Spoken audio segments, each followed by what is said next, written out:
क्या होगा जब हमारी माताओं को सड़कों पर छोड़ दिया जाए? क्या होगा जब वह हमारी माता सड़कों पर पानी में भीगती रहे?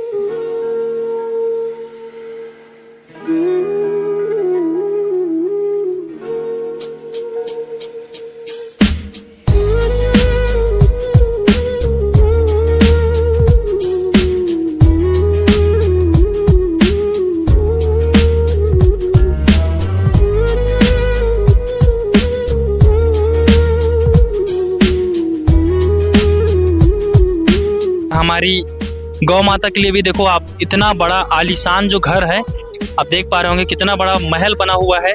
ये आपको काला चश्मा लगाने से दिखेगा, ऐसे नहीं दिखेगा, क्योंकि हमको हमारे दिमाग में जो हमारी मीडिया है वो हमेशा से यही बताई है।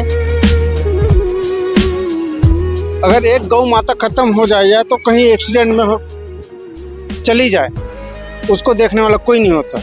लेकिन एक आदमी या एक बच्चा कोई भी एक्सीडेंट में चला जाए, उसके लिए पूरा देश खड़ा हो जाता है, या तो पूरा शहर खड़ा हो जाता है, या तो गांव खड़ा हो जाता है। लेकिन एक गौ माता या कुछ भी खत्म हो जाए, इसके पीछे कोई खड़ा नहीं होता। माता जी नमस्ते। ये हमसे मुंह छुपा रही है, इनके पास हमको बोलने के लिए कोई शब्द नहीं है। दोस्तों आप देख रहे हैं ऐसे न्यूज़ छत्तीसगढ़, और मैं मौजूद हूँ अभी नेशनल हाईवे 53 में, और अभी हम प्रेजेंट में मौजूद हैं राजनांदगांव के सबसे खतरनाक मोड़ पर। इस जगह को, इस चौक को आप देख पा रहे होंगे। इस चौक पर निरंतर हमेशा बहुत सारे दुर्घटनाएं होती रहती है, और ये एक दुर्घटना का सबसे बड़ा पॉइंट है राजनांदगांव के लिए। इतना बड़ा सर्कल बनाया गया है जो कि जिसकी ज़रूरत बिल्कुल भी नहीं थी। अच्छा, मैं बात कर रहा था हमारी माताओं की। अब जैसे आप सोचे होंगे हमारी माताएं कष्ट पाए तो हमको कैसा लगेगा। हम जिसको माँ का दर्जा दिए हैं, आज उनके साथ बहुत ही बड़ा दुर्व्यवहार हो रहा है। जी मैं बात कर रहा हूँ हमारे गौ माता की। आप देख पा रहे होंगे ये नेशनल हाईवे है, और नेशनल हाईवे के में आप जानते हैं कितने सारे वाहनों का गतिमान रहता है, और ये जो मवेशियाँ यानी कि पशु हैं, हमारी जो गौ माता है, ये यहाँ ऐसी बैठी रहती है।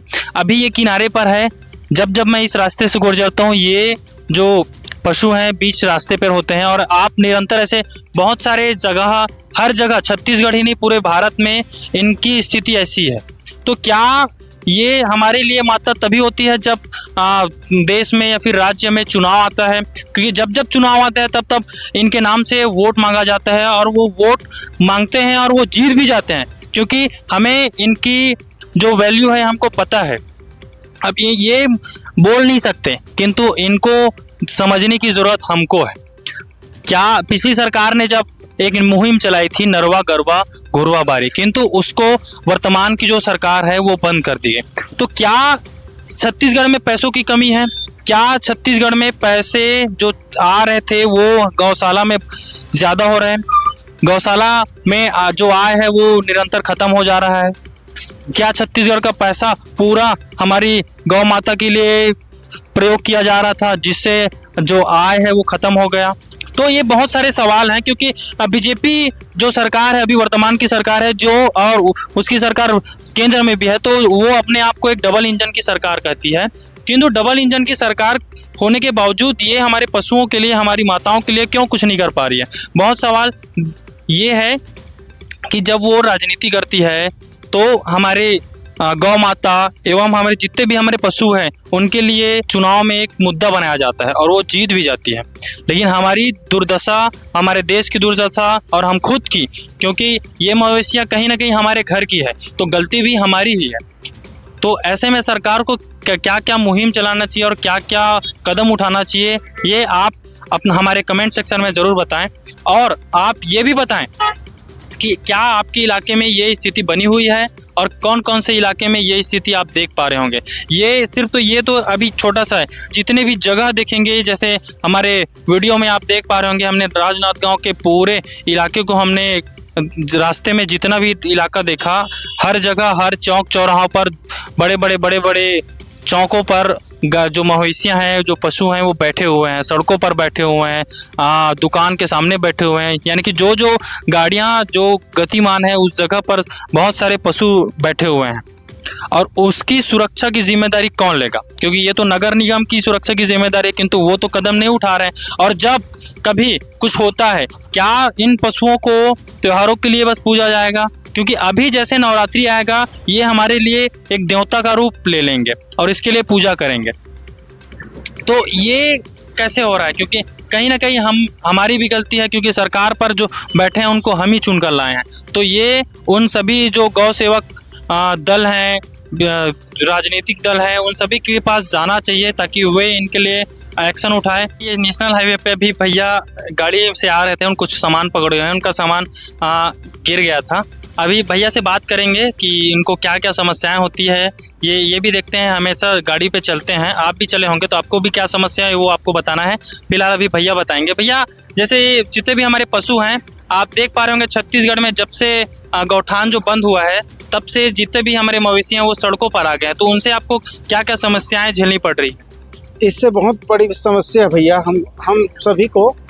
मतलब हम चाहे कोई भी बड़े वाले गाड़ी रहे या कुछ भी रहे, जो पहले गौठान था उसमें गौठान में ये लोग पहले रहते थे।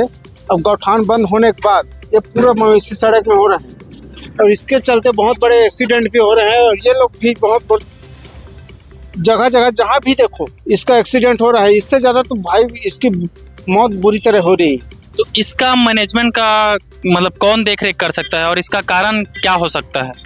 इसका मैनेजमेंट तो भाई अब सरकार तो उम्मीद मतलब अपना ले लिए थे सरकार के, हम देखेंगे इसका देख रेख हम करेंगे, गौठान बनाए हैं, ये करे हैं। लेकिन सरकार भी इसकी उम्मीद अब छोड़ दिए हैं। तो भाई अब ये सरकार छोड़ दिया तो भाई अब इसकी जिम्मेदारी हमको उठानी पड़ेगी। जैसे इसको तो जैसे हम जितने भी पशु रहते हैं वो हम किसान, जितने भी किसान लोग होते हैं वो पालते हैं पशुओं को, लेकिन अब कैसे इतने जो मवेशियां हैं इतने सारी संख्या में कैसे सड़कों पर आ गए? ये तो समस्या बहुत बड़ी बात है। इसके बारे में मैं कुछ बोलना नहीं चाहूँगा, क्योंकि किसान भाइयों के पास भी रीज़न है।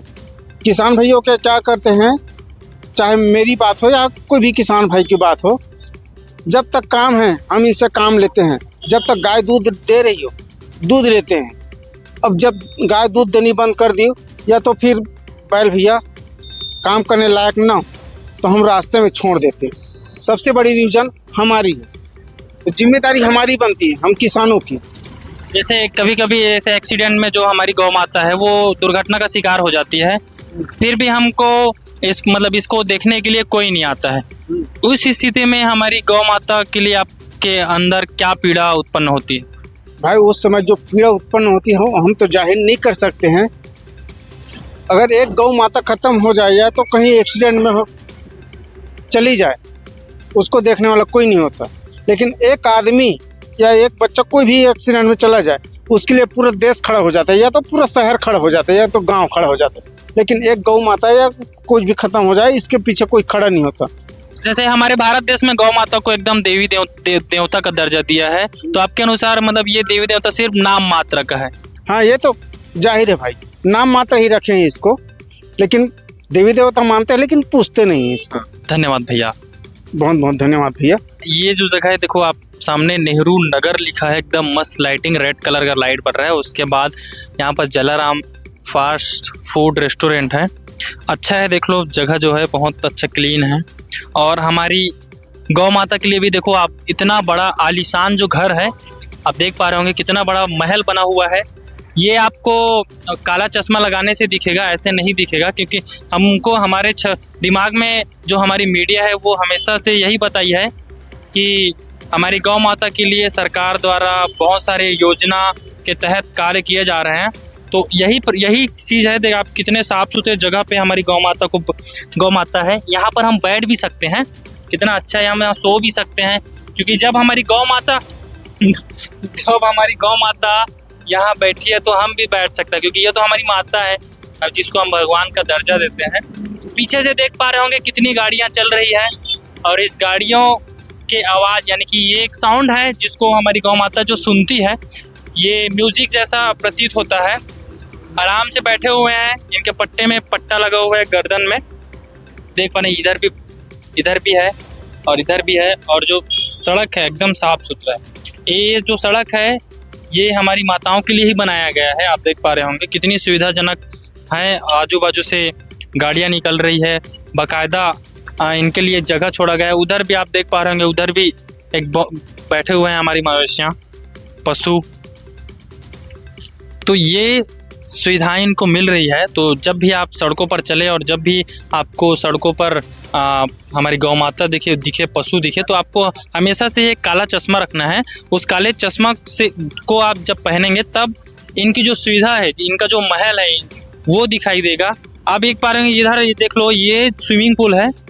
ये मुझे तो दिखाई नहीं दे रहा होगा, आपको ज़रूर दिखाई दे रहा होगा। ये स्विमिंग पूल है और ये इनका गार्डन है, ये रूम्स हैं, ये हॉल हैं। तो ये सारी इनको सुविधाएं मिली है। इन सुविधाओं के बारे में आप क्या कहना चाहेंगे, हमें कमेंट सेक्शन में ज़रूर बताएं। और जिनको जिनको ये सुविधाएं प्रोवाइड नहीं की गई है, तो वो किस प्रकार से सरकार तक अपना जो बात है, अपनी जो डिमांड है वो रखे। कौन कौन सा फॉर्म आता है, कौन कौन से फॉर्म को फिलअप किया जाता है, तब ये सारी सुविधाएं मिलती हैं, उनको कमेंट सेक्शन में ज़रूर बताएं। धन्यवाद।